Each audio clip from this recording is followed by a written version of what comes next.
Many of us do appreciate that this may well be the Secretary of State's last outing in this chamber in his current role, so his mind may be somewhat distracted. But he must surely recognise that circumstances have now changed. His party is about to elect a leader and force upon us a Prime Minister hell-bent on a no-deal Brexit.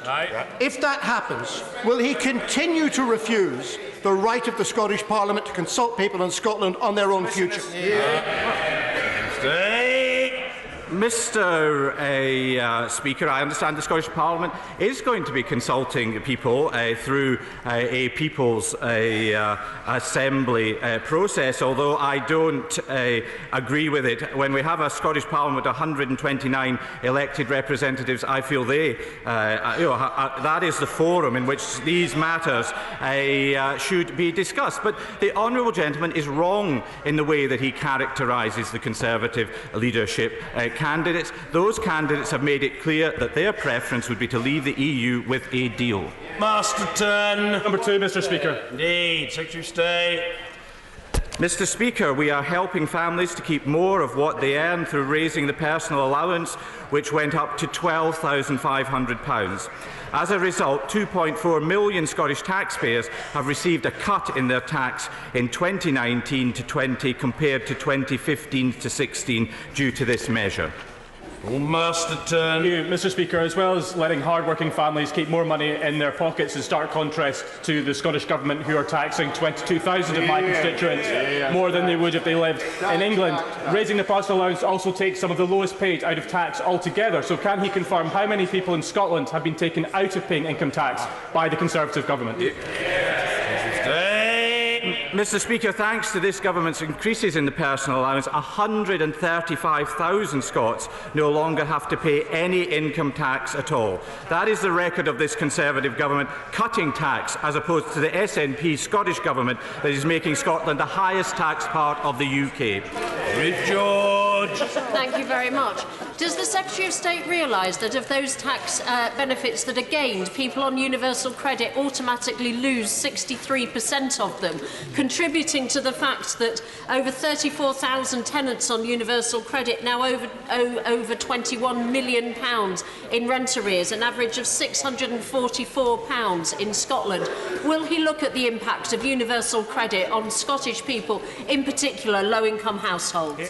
Well, I'm always willing, Mr. Speaker, to look at specifics. Of course, we're working with the Scottish Government to bring forward the variations in universal credit that they are seeking, and one of those does relate to the payment of rent. Another point which I, of course, have made many times at this dispatch box, the Scottish Government also have wide-ranging powers to make additional payments to people in Scotland if they chose to do so.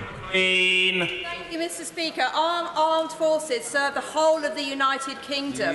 So, as an English MP, I'm very proud that our United Kingdom government is supporting armed forces personnel stationed in Scotland to the tune of £4 million. So, does my honourable friend agree that it's only the UK government that can actually stand up for our armed forces personnel? Mr. Speaker, it was a very positive announcement that the Ministry of Defence made again this year, confirming extra payments to servicemen and women in Scotland who have been sent there for operational requirements to ensure that they are not penalised for serving in Scotland by the SNP's high tax policies. Jamie Stout. Mr. Speaker, I note what the Secretary of State says about taxation. However, people living in remote parts of the UK, such as my constituency, are paying crippling delivery charges for goods. Would we not help the incomes of families by tackling this really serious problem? Well, I recognise the issue which the honourable gentleman's raised, and obviously it's been raised many times in this chamber by my right honourable friend, the member for Murray. The government is very seized of this issue and looking to try and resolve this inequity where people living in remote and rural areas are asked to pay disproportionate delivery charges. Mr. Malcolm MacDonald. Mr. Speaker, although it is the case that the lowest paid members of the armed forces in Scotland pay less in tax than their counterparts elsewhere, Can he confirm that the mitigation payments made by the United Kingdom Government to the highest earners in Scotland was subject to tax? Every payment that is made is subject to the tax system. That is self-evident. But what these payments do is that they mitigate the payments that armed forces are receiving that are reduced by the SNP's high tax approach. Alan Brown. Number 3, Mr. Speaker. Secretary of State. Mr. Speaker, with your permission, I will answer questions 3, 6, 7 and 12 together. This is a joint review between the UK Government and devolved administrations, and it is incumbent on all administrations to make progress. There are ongoing discussions across the work streams of the review, which will be discussed at the next meeting of the JMCEN next week. Alan Brown. Thank you, Mr. Speaker. The front-runner to be the new Prime Minister has published an anti-Scottish poem. He believes a pound spent in Croydon is of more value than a pound spent in Strathclyde, and that Scottish MPs should never be Prime Minister. Does he agree with me that the former Foreign Secretary would be a disaster for intergovernment relations and a boost for Scottish independence?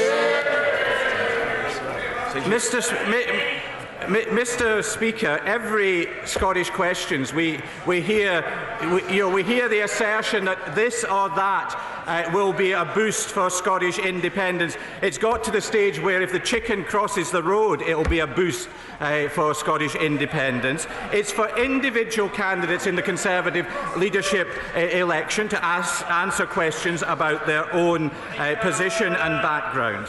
Mr. Cowan, get in there, man. Yeah. During an open session of the PACAC Select Committee on Monday, 20th of May, the Chancellor of the Duchy of Lancaster was asked if he could give an update on the progress of the review of intergovernmental relations.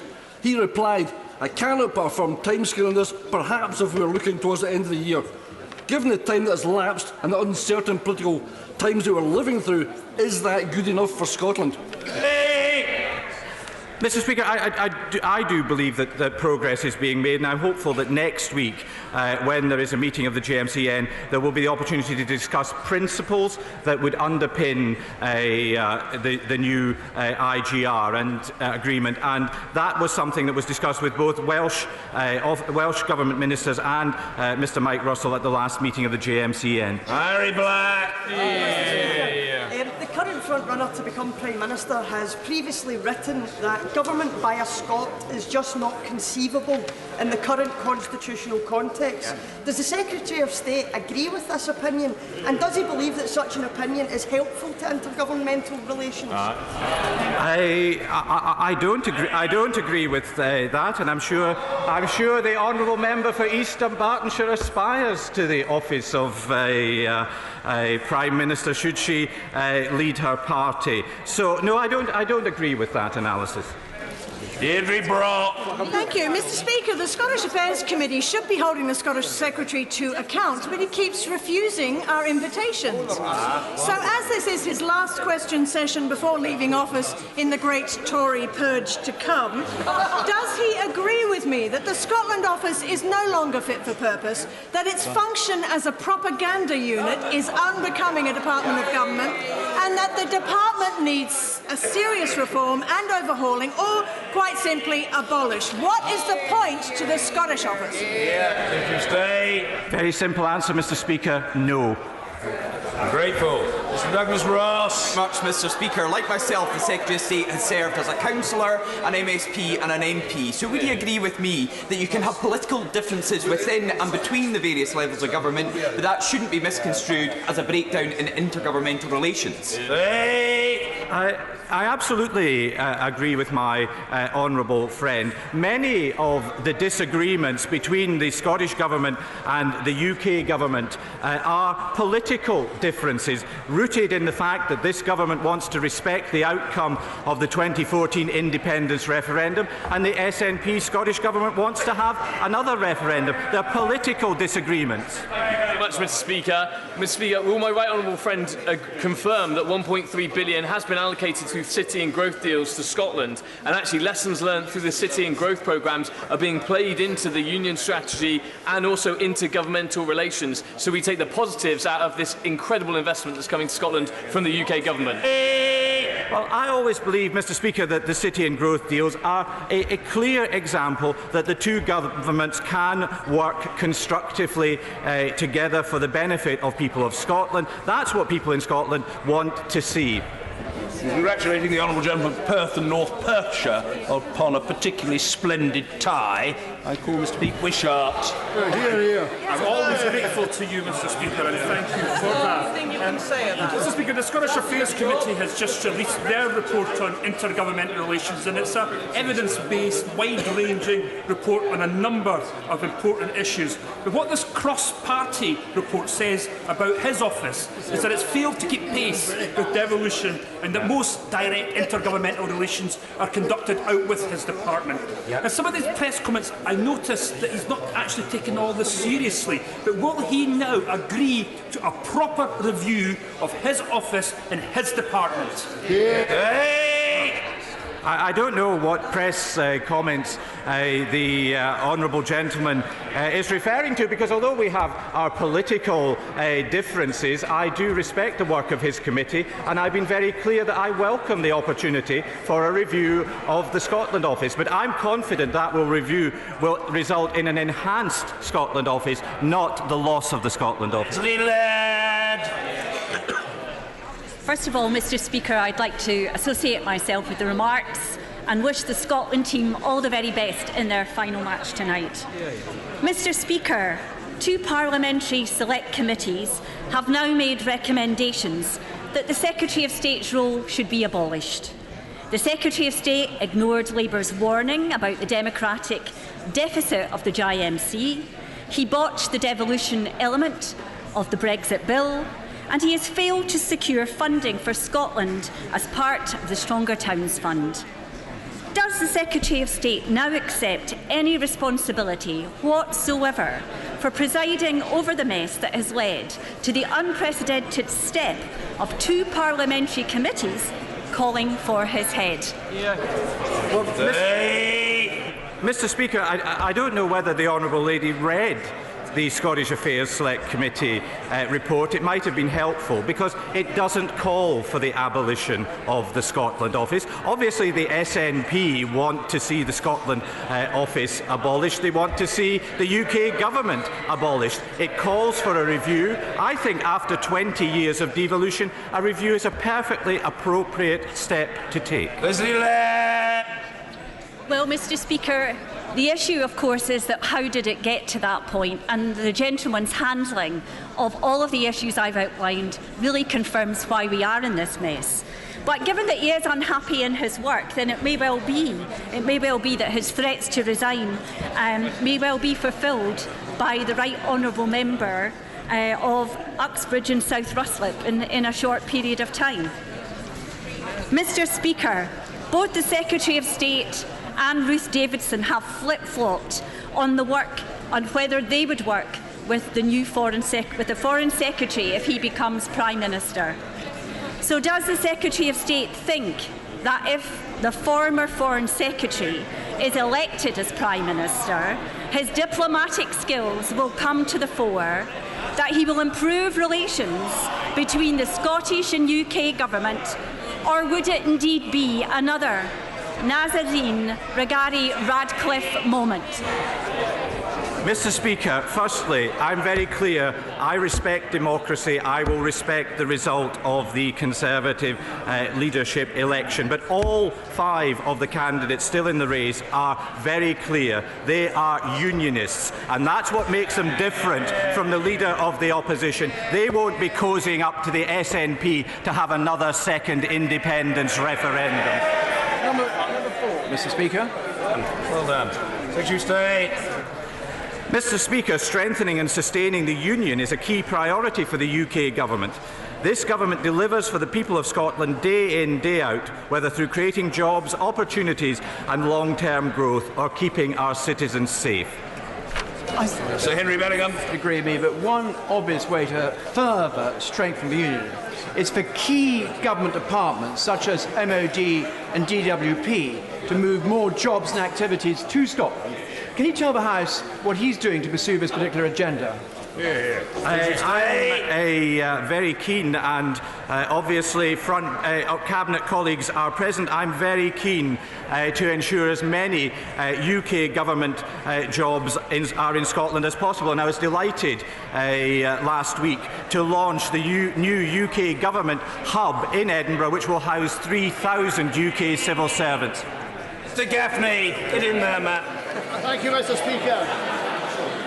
The Scottish Government has launched an independent review into the joint campus of Buchanan and St Ambrose High Schools in my constituency, after health and safety concerns were raised by parents, pupils and staff. Would the Secretary of State join me and agree with the concerned parents, pupils and staff that an independent review must properly assess the water quality and the site of both schools, including the air and soil contamination for the past, the present and the future of these children? Mr Speaker, obviously that matter is ultimately for the Scottish Government, but I know the honourable member is a real champion for the parents and pupils at those schools, and I will do everything to assist him in taking forward their concerns. I think they should go in the numbers. Mr. Alistair Carmichael. Number 5, Mr Speaker. Mr Speaker, I continue to work closely with colleagues on the Fisheries Bill, which will allow us to manage our fisheries sustainably and deliver on our promise to take back control of our waters. It will allow us to decide who may fish in our waters and on what terms as we become an independent coastal state.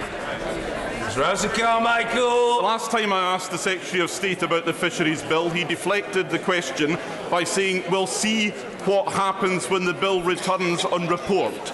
That was on the 16th of January, Mr Speaker, 5 months ago, and we've still not had the Fisheries Bill in report. When are we going to get it? I'm sure that the honourable gentleman won't be surprised to hear me say in due course. Oh, very well done. Colin Clark, number 8, Mr Speaker, in the Secretary of State. Mr Speaker, I have regular meetings with my right honourable friend, the Secretary of State for Business, Energy and Industrial Strategy, on a range of issues relevant to Scotland. This has included discussions about the support that this government has provided to the oil and gas sector. The UK government is committed to ensuring this key industry has a long future. Can I thank him for the answer? Can I congratulate my right honourable friend and the Scottish Office for supporting Scottish industry when the SNP Scottish Government does not? And it's due to his hard work that transferable tax system was delivered to oil and gas industry. Would he agree with me that the opposition benches suggesting we should divest from the oil and gas industry threatens 120,000 highly paid Scottish jobs? It's into the matter of opposition policy. That would be impure. And I'm sure the right honourable gentleman would never knowingly be impure. The Secretary of State. Mr Speaker, my honourable friend has, since joining this Parliament, become a real champion of the industry, and it does disappoint me that we hear members opposite describing oil and gas as a dirty technology with no long-term future. We can be clear, this party and this government will always stand up for Scotland's oil. Finally, Alison Thewlis. Secretary of State. Mr Speaker, there is currently no legal framework for the provision of drug consumption rooms in the UK. The Scottish Affairs Committee is undertaking an inquiry into drug use in Scotland. As with other inquiries, the Government will consider the committee's report. I'm sorry, Mr Speaker, that's just not good enough. People in my constituency are dying for want of a safe consumption room. Will he come to Glasgow and meet with people in Glasgow to see why this is very much needed to reduce harm and to save lives? Mr. Speaker, I hear what the honourable lady says, but I wouldn't have thought that the honourable member for Perth and North Perthshire would accept that his committee's inquiry, which I regard as a serious inquiry, which is visiting many overseas examples, is something that we want to take seriously. We want to look at its report, and that's what we'll do. Order. Questions to the Prime Minister. Mr. Marcus Jones. Question number 1, please, Mr. Speaker. Mr. Speaker, today marks 2 years since the terror attack on the Finsbury Park Mosque. It was a truly cowardly and depraved attack that was intended to divide us. Instead, London remained united. And it is London's diverse communities that make London the world's greatest capital city. Mr. Speaker, in recent days and weeks, we've seen flooding across the country, which has been particularly severe in Lincolnshire. I know the whole House will want to join me in paying tribute to the work of the emergency services, our military, the Environment Agency, and all those who've been working on the ground to support the communities affected. The Government stands ready to respond and offer all assistance where required. Mr. Speaker, this morning I had meetings with ministerial colleagues and others. In addition to my duties in this House, I shall have further such meetings later today. Marcus Jones. Thank you, Mr. Speaker. I would like to associate myself and the whole House with the comments the Prime Minister has made about the Finsbury Park mosque attack and the flooding in Lincolnshire. Mr. Speaker, if our town centres are to survive and thrive, we need more people living in them, more people working in them, and more people spending their leisure time in them. I welcome the Future High Streets Fund and would commend to my right honourable friend, the Prime Minister, the bid that's been put in, the important bid from Nuneaton, and would ask her if she could speak to her ministers to look on that bid very favourably. Prime Minister. Well, can I say, my honourable friend is right to say that high streets are changing and we are committed to helping communities adapt, and he set out some of the things he wants to see if we're going to see those high streets continue to thrive. And of course, as he said, we've provided £675 million in the Future High Streets Fund. I'm pleased to hear about the Transforming Nuneaton programme. I understand this aims to increase footfall and drive economic growth, and the bid from Nuneaton for the High Streets Fund is currently under consideration, and we hope to announce the bids that have been successful in going forward to the business case development phase in the summer. Jeremy Corbyn. Thank you, Mr. Speaker. Today does mark 2 years since the terrorist attack on Muslim people in Finsbury Park outside the mosque and the murder of my constituent Makram Ali. With the far right on the rise both in our country and across the world, we can all send a message to all those who seek to sow hatred and division in our society that we will not be divided. Our diversity is our strength, and I believe always will be. And I concur with what the Prime Minister said about the need to support people who've suffered from the floods over the weekend and, of course, the work of the emergency services in helping them. On Friday, I was honoured, Mr. Speaker, to join Grenfell residents and survivors to mark the two-year anniversary of that terrible tragedy. With great dignity, they're also campaigning for justice and change. Across this House, we have a duty to make sure such fires can never happen again. That's why I've signed up to, and I hope the Prime Minister will, the Never Again campaign run by the Fire Brigade Union with the support of the Daily Mirror. 3 years after the Grenfell fire, the Prime Minister said, "My government will do whatever it takes to help those affected get justice and keep our people safe." So 2 years on, why do 328 high-rise buildings, homes to thousands of people from Newham to Newcastle, still have the same Grenfell-style cladding? Prime Minister. First of all, say to the right honourable gentleman that I absolutely agree with him that we will never be divided, and our diversity is indeed our strength, and we should all celebrate that diversity. He refers to last Friday being 2 years on from the terrible tragedy of the Grenfell fire. I was very pleased yesterday to welcome, as part of Green for Grenfell, people from the Grenfell community, Grenfell United and others, to number 10 Downing Street, particularly young people, and to hear from them their questions and talk to them about their concerns for the future. He refers to the issue of cladding on the shadow. Foreign Secretary. I'm pleased to see her back from her re-education camp of a few weeks ago. She says, what did I say? And I'm about to tell her and the rest of the House what I said. Just a little patience. The issue of justice was indeed raised by one of the young people, and that is exactly why, within days after the fire, I set up the public inquiry.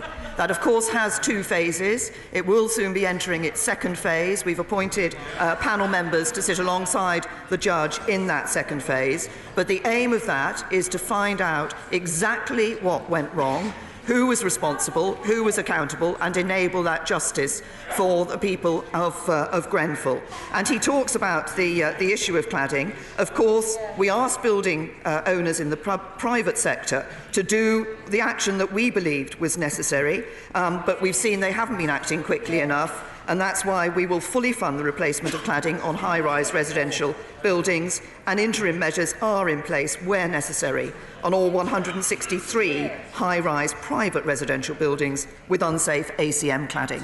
Jeremy Corbyn. Mr. Speaker, obviously the inquiry must go on and we await its response to what actually happened at Grenfell. But the answer she gave is of no comfort to the 60,000 people living in high-rise tower blocks across the country. They are worried. Their communities are worried. And whilst government funding is of course necessary and welcome but not yet available, more than 70 block owners still have no plan in place to get the work done. So will the Prime Minister set an end of this year deadline for all dangerous cladding to be removed and replaced? Will she toughen up the powers for councils to levy big fines and, where necessary, confiscate blocks to get this vital safety work done where the block owners simply fail to do it? Can I say to the Right Honourable Gentleman? Minister. As he knows, all affected buildings identified in the social sector have been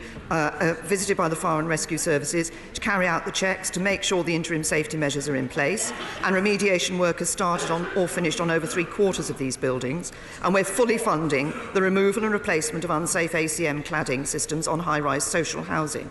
He refers to the housing in the private sector. We asked building owners to take the action that was necessary. We expected building owners to take the action that was necessary. They have not done enough. They have not acted quickly enough. And that's why the government has stepped in, and the government has said that we will fully fund the replacement of cladding on high-rise residential buildings. And as I said, there are interim measures in place until that work is done. Jeremy Corbyn. The question was, will she ensure this is done by the end of this year? Yes. Under the current rate of progress, it will take 3 years for even the social housing blocks to be done. But the issue goes wider. 1,700 other buildings, including hospitals, care homes, schools and hotels, are clad in other potentially combustible materials. If landlords won't act, will the government step in and act on those buildings as well? The 2013 coroner's report into the deadly Lacknell House fire recommended sprinklers should be retrofitted to all social housing. Currently, only 32 out of 837 council tower blocks above 30 metres have sprinklers. 2 years after Grenfell, 6 years after the coroner's report, will the Prime Minister now accept the recommendation and set a deadline for all high-rise blocks to have sprinklers retrofitted? Prime Minister. First of all, he raises the issue of other cladding, and indeed the work is being done to investigate other cladding and to look at the safety of other cladding. He then talks about the coroner's report and recommendation in 2013. I think he has inadvertently said something that doesn't quite reflect what the coroner's report said. What the coroner's report said was that landlords should consider putting in retrofitting sprinklers. It did not say that every building should be retrofitted with sprinklers. And of course, as he will know, there are many up and down the country, including Labour councils, who have chosen not to fit sprinklers. Jeremy Corbyn. Mr. Speaker, the coroner's report made it very clear that they thought sprinklers would make blocks safer. I don't think we should be playing around with semantics here. We should be making sure making sure that all the blocks are safe across the whole country. Only 105 of the 673 new-build schools have sprinklers. Under Labour, we'd make sure that all new schools have sprinklers fitted. Grenfell survivors say we were victims before the fire. Radical change is needed in our system of social housing. Tenants raised concerns about safety. They were ignored. So 2 years on from Grenfell, when will we see government legislation to strengthen tenants' rights and apply the Freedom of Information Act to all housing associations as well as local authorities? Prime Minister. First of all, it is absolutely right. One of the aspects of what happened at Grenfell Tower, which I believe is truly shocking, is that residents of that tower were raising concerns with the tenant management organisation and the council before the fire happened, over a significant period of time, and their voice was not heard. That is why one of the other things that I did after the Grenfell Tower fire was to initiate work looking at social housing. For the Housing Minister, the then Housing Minister, and this has been taken on by subsequent Housing Minister, went around the country meeting with people in social housing to see, was this something that happened simply at Grenfell, or was this something that was happening across the country, and how can we strengthen the voice of people who are living in social housing? That is something that I believe should be done. It's the work that we have been putting in place. It is absolutely right that the voices of those people should have been heard and should have been acted on, and we want to ensure that in future social housing tenants' voices will be heard. Jeremy Corbyn. Mr. Speaker, that's all well and good, but just how long does it take to amend the Freedom of Information Act to make sure it applies to social housing run by housing associations as well as local authorities? The government spent £1,013 million on fire services in 2016-17. This year, it's £858 million, £155 million cut from fire services. Every fire authority across the country, from the 11% cut in Greater Manchester to 42% in Warwickshire, are going through the same experience. Mr. Speaker, you can't put a price on people's lives. You can't keep people safe on the cheap. The Prime Minister told the country at the Conservative Party conference last autumn that austerity is over. Will she now pledge that her government will increase fire service funding and firefighter numbers next year? Prime Minister. To the right honourable gentleman, that indeed we are able to end austerity, we are able to put more money into public services. The reason we're able to do that is because a Conservative government takes a balanced approach to the economy. We have been putting right the wrongs that were left by a Labour government that left us the largest deficit in our peacetime history. That's the legacy of Labour. We saw fewer people in work, less money to spend on public services, and we won't let it happen again. The legacy of this Tory government is 10,000 firefighter jobs cut since 2010, 40 fire stations closed, including 10 in London under the previous mayor.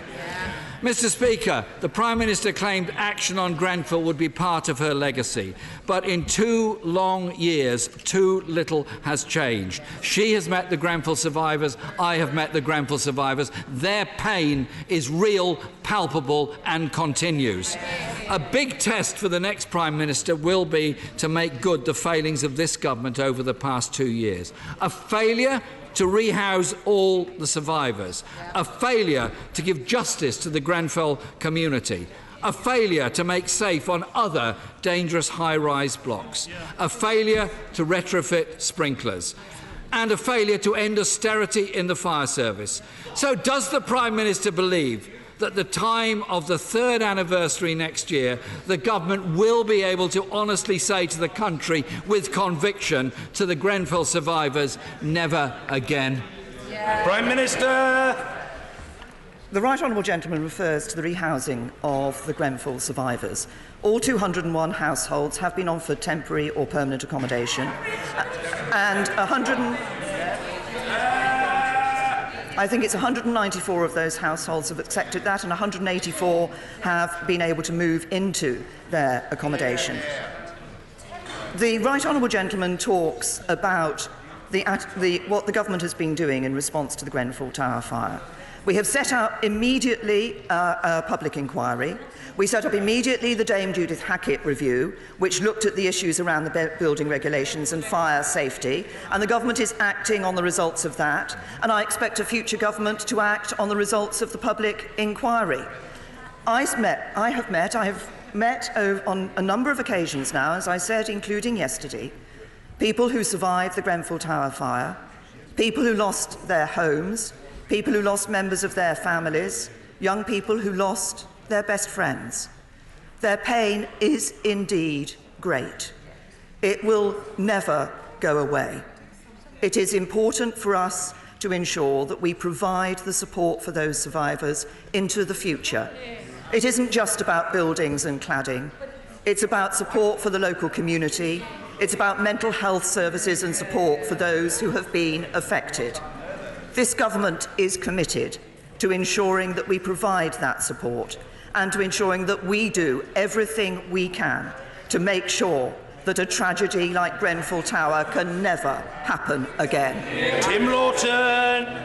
Mr. Speaker, today is Thank a Teacher Day, and I'm sure the whole House will want to express their gratitude to our hard-working, dedicated teachers. But earlier this week, a report from the DfE showed that children in coastal areas achieve lower grades than elsewhere, which means that children in constituencies like mine have the double whammy, because West Sussex has historically been one of the worst-funded school areas as well. So given the PM recognises that fair funding for schools needs to be a priority in the forthcoming comprehensive spending review, will she support setting up a Coastal Schools Challenge Fund to replicate the success of the London Schools Challenge Fund, which achieves significant improvements in outcomes from 2003 in London? Prime Minister. I say to my honourable friend, first of all, I think we should all recognise Thank a Teacher Day. I'm sure everybody across this House remembers a particular teacher who had an impact on them, and indeed helped them to do what it was necessary to become a Member of Parliament and to represent a local community in this House. My honourable friend makes a point about coastal communities. He will know that school funding is at a record level, and our reforms have been improving education standards. I want to ensure that schools have the resources they need, and reform continues to improve those standards, that we are able to give schools the budgets on a timetable to work for them, and that we continue, he mentioned this issue of fairer funding, that we continue to make progress on the fairer national funding formula. I think what my honourable friend has done in referencing a coastal fund for schools, coastal fund, is actually a bid into the spending review that will be coming later in the year.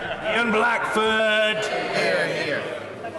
And can I associate myself with the remarks of the Prime Minister on the atrocity at the Finsbury Park Mosque?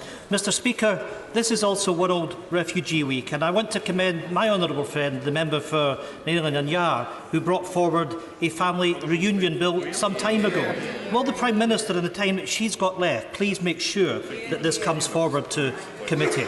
Mr. Speaker, does the Prime Minister agree with the front-runner set to succeed her that the Scottish people are a verminous race that should be placed in ghettos and exterminated? Yep. Prime Minister. Can I just say to the right honourable gentleman that the Conservative and Unionist Party takes the people of every part of this United Kingdom not only seriously, but we welcome the contribution from people of every part of this United Kingdom, because that is what makes the United Kingdom the great country it is, and long may Scotland remain part of it. Ian Blackford. Well, of course, Mr. Speaker, words matter and actions matter. The man who published those words in his magazine, the Prime Minister thought was fit for the office of our top diplomat, and he hasn't stopped there. He said that Scots should be banned from being Prime Minister, Mr. Speaker, and that a pound spent in Croydon was worth more than a pound spent in Strathclyde. This is a man who is not fit for office. It has been said, Mr. Speaker, the ultimate measure of a person is not where they stand in moments of comfort, but where they stand at times of challenge and controversy. This is a time of challenge, and so I ask, does the Prime Minister realise not only is the member racist, he is stoking division in communities and has a record of dishonesty. Majesty, does the Prime Minister honestly believe... Order! If the right honourable gentleman is referring to a current member of this House, I don't know whether he is, but if he is, he should be extremely careful in the language he uses. He should have notified the member in advance. But I would urge him to weigh his words. Mr. Ian Blackford. And indeed, and I think it would be much better if, for now, he would withdraw any allegation of racism against any particular member. I don't think that this is the forum. I don't think it's the right way to behave. Mr. Ian Blackford. Mr. Speaker, I have informed the member, but the member has called Muslim women letterboxes, described African people as having watermelon smiles, and another disgusting slur that I would never dignify by repeating. If that's not racist, Mr. Speaker, I don't know what is. Does the Prime Minister honestly believe that this man is fit for the office of Prime Minister? Prime Minister! Can I just say to the right honourable gentleman, he's now been leader of the SNP in this chamber for some time. He's been asking Prime Ministers questions for some time. He might actually understand the purpose of Prime Ministers' questions, which is to ask the Prime Minister about the actions of the government. That is what he should be asking us about. And I can say to the right honourable gentleman, that I believe any Conservative Prime Minister in the future will be better for Scotland than the Scottish Nationalist Party. Nigel Mills!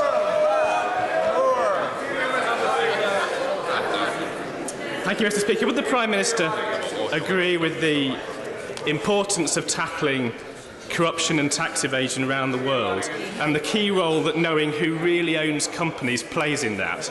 So would she welcome the announcement today by Jersey, Guernsey and the Isle of Man that they will open their registers in a couple of years' time? Or would she urge our remaining overseas territories to make progress in doing the same? Prime Minister! My honourable friend has raised an important issue. I'm very pleased to see the announcement today from Jersey, Guernsey and the Isle of Man, and indeed we continue to work with overseas territories to ensure that they do follow those standards and open those books so that people can see who is actually owning those companies. Tonia Antoniazzi. Thank you, Mr. Speaker. Following my visit to the Netherlands 2 weeks ago with Emma Appleby, I've witnessed firsthand the incompetence of both the Home Office and the Department of Health in delivering medical cannabis with THC, not just CBD, for children with severe epilepsy. History was made exactly 1 year ago today when Alfie Dingley received the licence for his medication, when the Prime Minister looked Hannah Deakin, Alfie's mum, in the eye and promised to right this wrong. Yeah.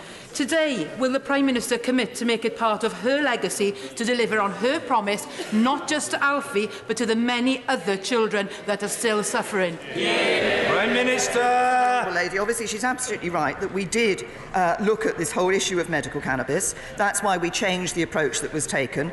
Obviously, individual cases are desperately difficult, and I think everybody across the House feels with the families and friends of those who are affected. But we have ensured that the law has changed, that specialist doctors can now prescribe cannabis-based products for medicinal use where there is clinical evidence of benefit. I think that is the right thing to do. But I know that my right honourable friend, the Secretary of State for Health, has been hearing the testimony of families about the barriers they appear to have faced and has asked NHS England to undertake a rapid re-evaluation and address any system barriers to clinically approving prescribing. Scully. Thank you, Mr. Speaker. Last year, an Ofsted report reveals severe shortcomings with the London Borough of Sutton's Special Education Needs Department. And I've since met with many parents, such as Hayley Harding, who has to resort to tribunals to get an appropriate educational, health and care plan for their children. A leaked internal report showed that the money is categorically not the issue, as Sutton has the highest per head spends on SEND in the whole of the UK, but it also has one of the highest levels of refusals for EHCP assessments. Can the Prime Minister assure me that Sutton Council will receive all possible assistance from the government to help them resolve their lack of leadership and mismanagement identified in the council Council's own report, so we don't let families down. Well, my honourable friend has raised a very important issue, and it's vital that all children with special educational needs do receive the support that they need. I've been assured the Council will receive the right support. The DFE and NHS England have been working closely with the local authority to ensure the necessary changes to take place, and will continue to do so. But as my honourable friend has said, actually talked about funding, this year's Sutton's High Needs funding has gone up. His allocation has been increased. I understand that Ofsted and the CQC will revisit Sutton to ensure the Council is improving its support for children with special educational needs so that those children can indeed fulfil their potential. Diana Johnson. Last month, the Prime Minister wrote to the 7 Westminster political leaders and said that the victims of the contaminated blood scandal would have to wait years until the end of the inquiry for compensation to be paid. This is a political decision. Every 96 hours, a victim dies.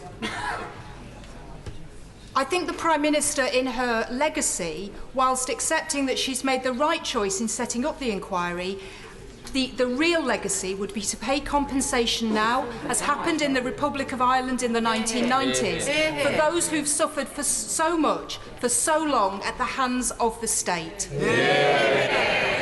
Prime Minister. Say to the honourable lady, who has obviously campaigned long and hard on this issue and championed the needs of all those who were affected. It is important, obviously, that the victims and their families, they've suffered so much, it's important they get the answers and justice they deserve, and they've been waiting decades for that. In April, as the honourable lady will know, the DHSC announced a major uplift in financial support available to beneficiaries of the Infected Blood Support Scheme in England. And there are now discussions underway between officials in the UK, Scottish, Welsh and Northern Ireland administrations to look at a matter of urgency, how we can provide greater parity of support across the UK. Mr Kenneth Clark. Mr Speaker, the Conservative Party has frequently won the trust of the public over recent generations because of its reputation for economic competence and responsibility. And those qualities have helped to contribute to the Prime Minister's legacy, which you leave behind, of recovery from economic crisis to full employment and economic growth.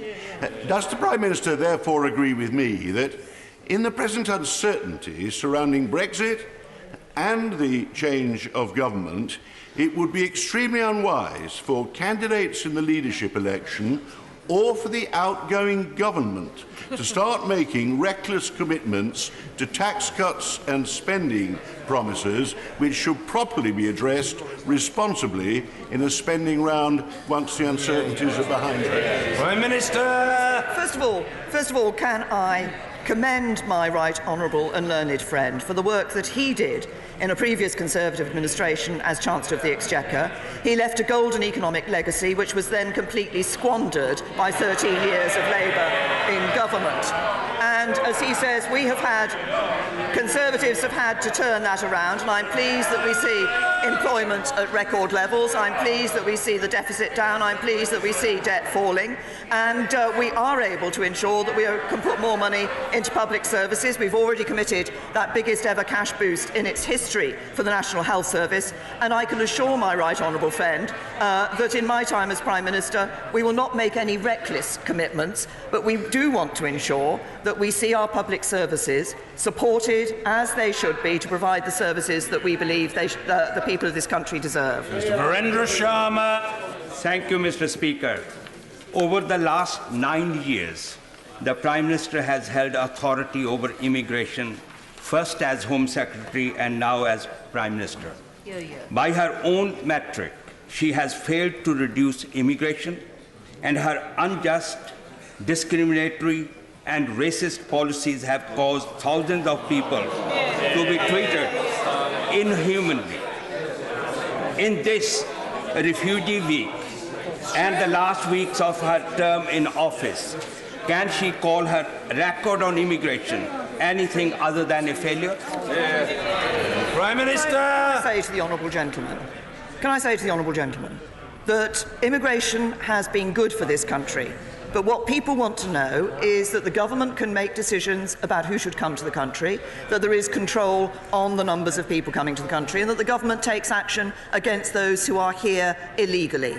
That has been the purpose of the policy that has been pursued since 2010, giving people confidence in our immigration system, so that we can ensure that people will continue to welcome immigrants into this country who give such an important contribution to our life. Nigel Adams. Mr. Speaker, as we build the homes that we need across the country, it's essential that we equip young people with the correct practical skills to drive forward our economy. Now, the 45th World Skills Competition takes place in Russia this August, and my constituent, 21-year-old Lewis Greenwood, will be representing the UK in the bricklaying competition. Will the Prime Minister wish Lewis and the rest of Team UK the best of British in these Skills Olympics? My honourable friend is absolutely right to reference the fact that we need those skills for our economy, for our society in the future. And I'm very happy, first of all, to congratulate Lewis on being the UK representative in the bricklaying competition, in that skills competition in Russia, and wish him all the very best. And I'm sure the whole House will wish him all the very best as he carries the UK standard with him. It's always said that Winston Churchill was a 60 bricks an hour man, a very good bricklayer himself, I must advise the House. Deirdre Brock. Speaker, at the end of her career, will the Prime Minister take time to reflect that her creation of the hostile environment led to the Windrush scandal, to a catalogue of errors in immigration decisions, to people feeling unsafe in their own homes, to an atmosphere of distrust and suspicion, and to xenophobia which has damaged our relations with our European neighbours? Will she apologise for that? Prime Minister. Can I first of all say to the Honourable Lady, because we do mark Windrush Day on June the 22nd, that is a day that has been set up to recognise the contribution that the Windrush generation made to our life, our society and our economy here in the UK. What lay behind the issue in relation to the problems that some members of the Windrush generation have faced was the fact that when they came into the UK, they were not given documentary evidence of their immigration status, and as their countries gained independence, they were not given that documentary evidence of their status. That is, well, it's no good the Honourable Lady shouting rubbish. That is what lay behind. And there were cases of people in the Windrush generation. Order, this is very unseemly behaviour. Members are entitled to ask orderly questions, but having asked the questions, they should then have the courtesy to listen to the Prime Minister's answer. The Prime Minister. Thank you, Mr. Speaker. That is what lay at the heart of the issue in relation to the Windrush generation. And it is the case that there were people in the Windrush generation who faced these difficulties as a result of not having that documentary evidence under both Labour governments in the past and more recently under this government. The Home Office is working to put that right, and people who are concerned about this should contact the Home Office Task Force, and they will get the help and support that they need. Andrew Griffiths. Mr. Speaker, last week we learned that a 13-year-old boy who brought his rapist to court received £20 in compensation. A 13-year-old girl and a 15-year-old girl received £50 for being abused as children. Will the Prime Minister agree that this is a terrible way to treat the victims of child sexual abuse, that they deserve to be treated fairly and compassionately, and that it sends out all the wrong signals to anybody who is thinking of bringing their perpetrator to justice? Will she agree with me that it takes huge courage to bring a case like that? And will she urgently look at a review of the criminal compensation orders so that victims of child sexual abuse get the justice they deserve? Minister! Can I say to my honourable friend, I absolutely agree with him that it takes huge courage to come forward to talk about incidents of child sexual abuse and to not just to talk about that, but to be able to go through that such that somebody can be brought to justice as the perpetrator of that abuse. And I commend those who he has spoken about specifically, but all those who come forward to do that. And I want to ensure, and I hope that from the action this government has taken through setting up the independent inquiry into child sexual abuse and make it very clear that we want these wrongs to be righted. We want people to be able to feel that they can find justice. The memory will never go. The memory will live with them. But we can at least give them justice. And I urge everybody to come forward if they have been subject to child sexual abuse, such that justice can be brought. Alex Cunningham. Thank you, Mr. Speaker. I'm dealing with the most traumatic of constituency cases affecting a vulnerable young woman refugee now at risk of prostitution and trafficking here in the UK. She faces being thrown out in the streets by this government, who have refused her the support she desperately needs, even though she has a further challenge submitted to the Asylum Support Tribunal. Will the Prime Minister please show her some compassion? The Prime Minister has raised a very specific case, and obviously I haven't seen the details of that case, but I will ensure that the Home Secretary looks at the details of that case. Gordon Henderson. Thank you, Mr. Speaker. Police officers and firefighters are able to retire at 60. However, prison officers cannot retire until they're 66 and are facing the prospect of having to retire at 68. Does my right honourable friend believe that that is fair? Prime Minister. My honourable friend has raised an important issue, and obviously this is something that I think has been looked at and considered in the past, but I will make sure that the Ministry of Justice are aware of his concerns. Dr. Paul Williams. Mr. Speaker, my community doesn't feel safe. Crime rates in Stockton South have almost doubled in the last 8 years, while Cleveland Police have lost 500 officers. Now her Home Secretary is admitting that we don't have nearly enough police to be able to keep people safe. So, does she now think that she might have been wrong to have made such deep cuts to policing?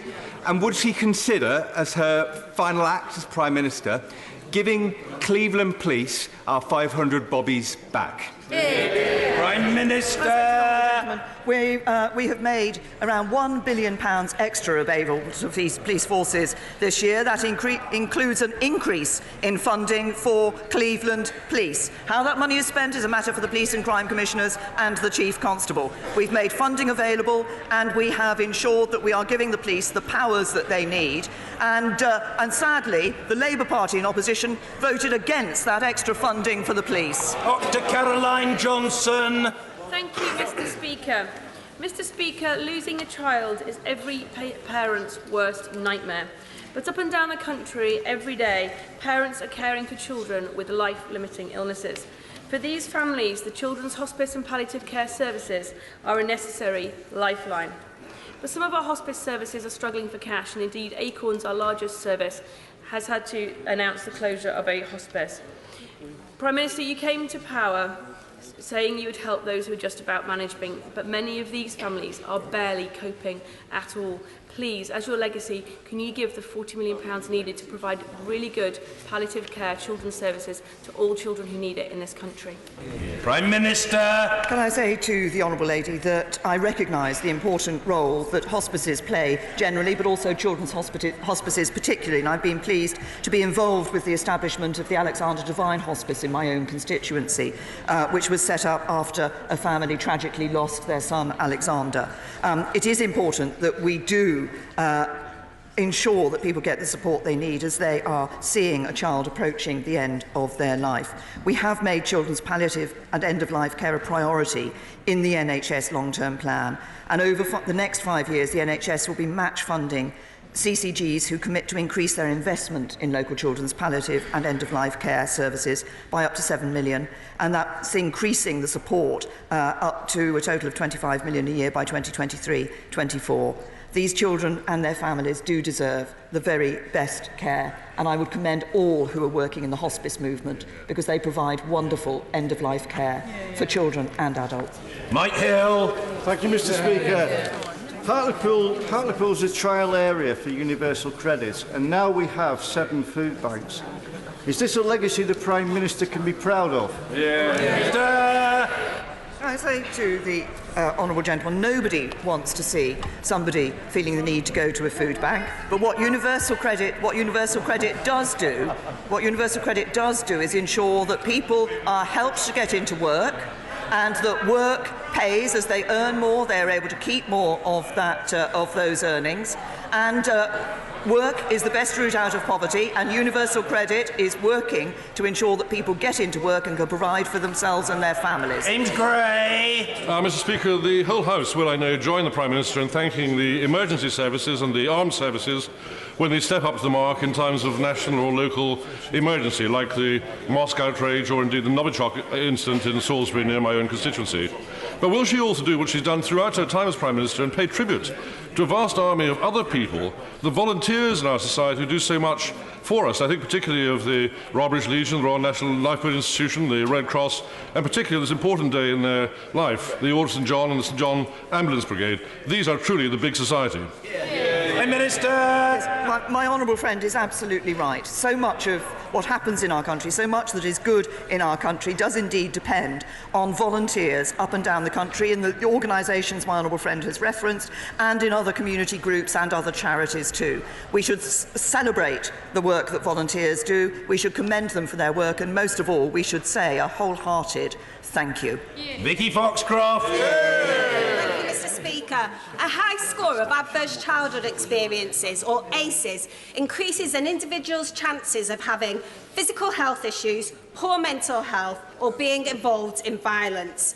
Today, the Wave Trust will be sending out a survey to anonymously collate MPs' ACEs score. This is the first time this has ever been attempted by any national parliament. So will the Prime Minister, like me, fill in the survey and encourage other colleagues to do the same? The Prime Minister. She raises an important point about the impact that adverse childhood experiences can have on children in their later life.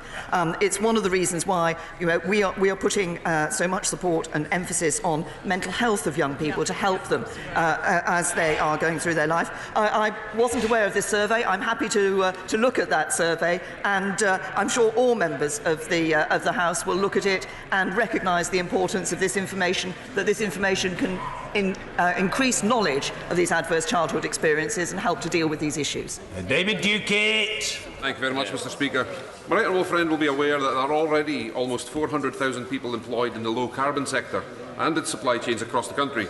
But can she assure me that more jobs will be created in this industry through our modern industrial strategy, including in carbon capture, utilisation and storage, which will be critical to meeting our net zero targets? Well, can I say to my honourable friend, absolutely I can give him the assurance that as we look to meet our climate change target, we will indeed see more jobs being created in this sector. And I was very pleased when I made the announcement about the net zero emissions target to visit Imperial College here in London, but where they are doing important research and training work on carbon capture and storage, which will be of benefit across this country and actually across the world as well.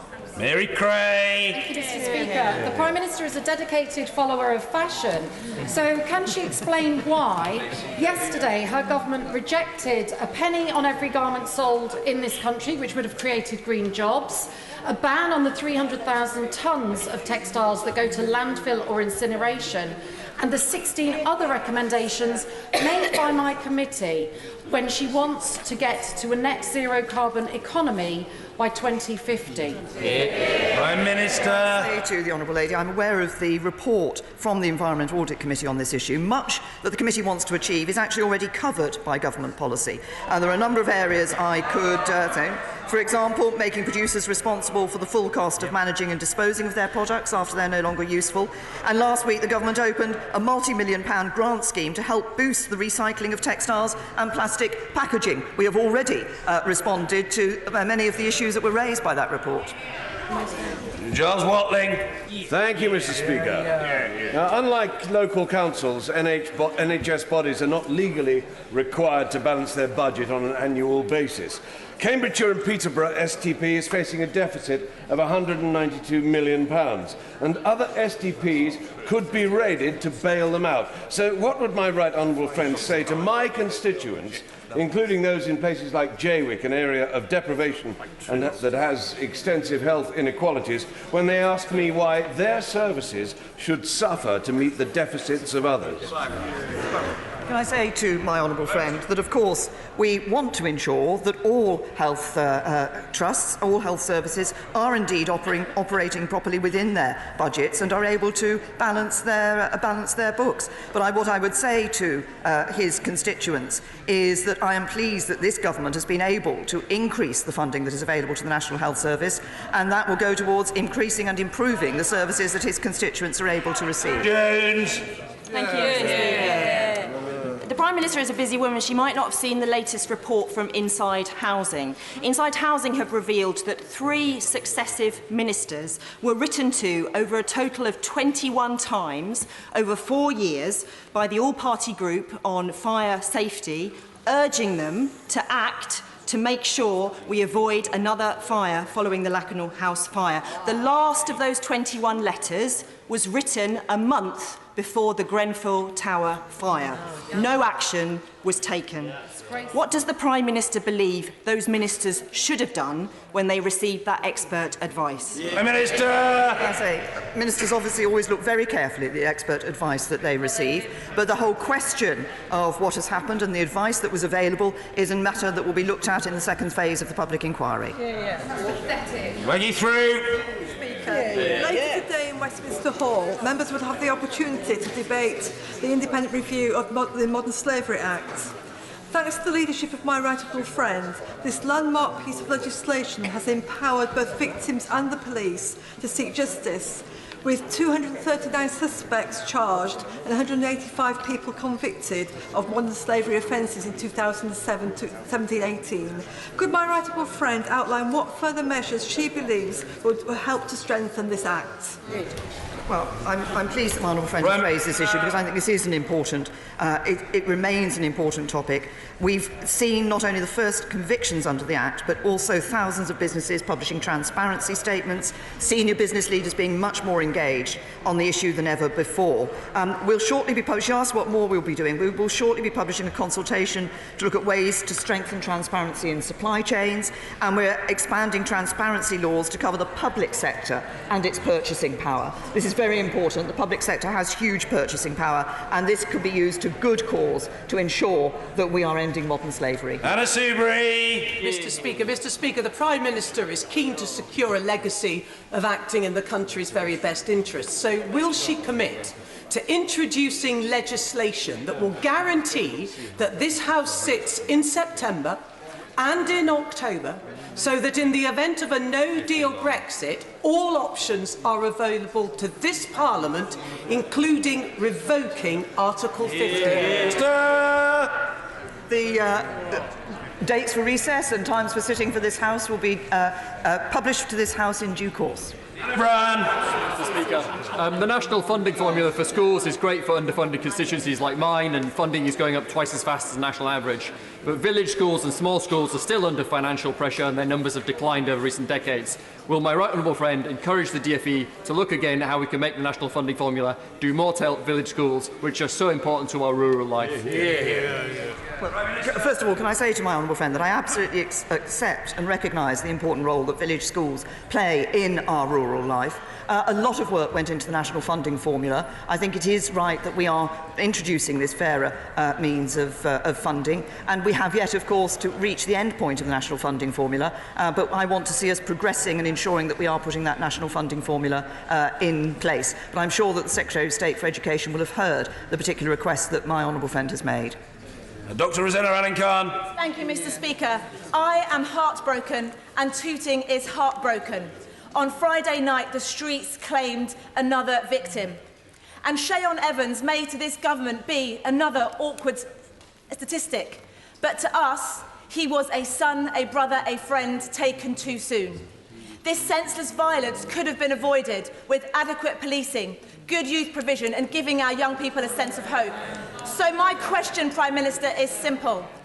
Will the Prime Minister use her remaining days in office to leave a legacy which will change the paths for these young people, or can we expect yet more of the same? First of all, can I say to the Honourable Lady, none of us ever wants to see a life, or particularly a young life, taken before its time by violent crime. These are not difficult statistics. They are people who had a future ahead of them and who have sadly died and been the result of the violence of criminal perpetrators. We have introduced our serious violence strategy. We are working with the police and with other organisations to ensure that young people are turned away from the use of violence, that they are turned away from the use of knives. This is not just a question. She puts it as a question of funding and police numbers. Actually, it's a much wider issue. Anybody who denies that this is a wider issue for our society is simply failing to understand the issue we have to address. And if she wants to talk to somebody about the police on the streets of London, I suggest she talks to the Mayor of London. Bearing the sub judice rule firmly in mind, what does the Prime Minister think of the principle of bringing a dying, decorated former soldier before the courts of Northern Ireland on charges based on no new evidence which are unlikely ever to lead to a conviction? Can I say to my honourable friend that I know this is an issue that he and a number of other right honourable and honourable friends have raised in terms of individual cases and the general principle. None of us want to see elderly veterans being brought before the courts in the way that he has described. But what we do need to ensure is that we have processes and systems in Northern Ireland that ensure that proper investigation is taking place. Unfortunately, and I can understand that my colleagues feel that the state has let people like the veteran that he quoted, my honourable friend quoted, down.